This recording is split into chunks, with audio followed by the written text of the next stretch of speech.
I've come out to the olive grove where we have this beautiful statue and this beautiful place of Jesus in the agony in the garden. And I decided that I would film this video here because it reminds me of how many times in our lives it seems that we are consoled by praying and meditating with Jesus in the garden. And this may be a time like that for you. Certainly St Ignatius Loyola had those times in his life too. The Society of Jesus, those first companions that he eventually formed and joined together for the Society of Jesus, was really his third effort to do that.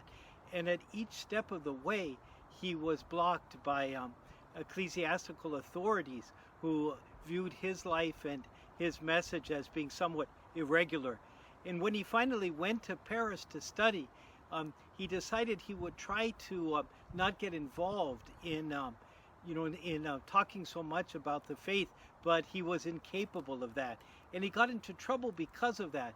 But after much prayer and dedication, out of huge amount of perseverance, he was able to form those first companions, and the Society of Jesus eventually would be born from them.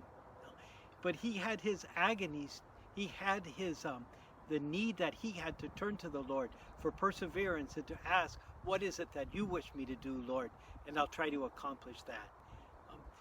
In the history of the Society of Jesus, there are many, many examples of that. One that touches me in particular is those men who went out into South America and began to gather the indigenous people so that they would have towns that could protect them from being enslaved by raiders who would come over from Brazil.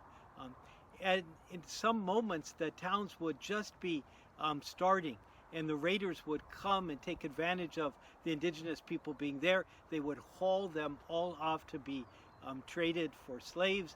And because the Jesuits were European, they were often able to accompany these huge and tragic chains of slaves as they would go to Brazil, and sometimes be able to secure the release of maybe a chief here or a chief there.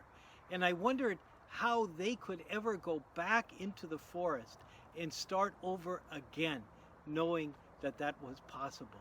Obviously, they chose different locations, more removed, and they began to organize the indigenous people to resist. That incredible perseverance, that walking through the agony until one day one discovers the resurrection, is maybe something we need now as we face the loss of so much in our lives because of the pandemic. And that's the wisdom of St. Ignatius and of the Jesuits for today.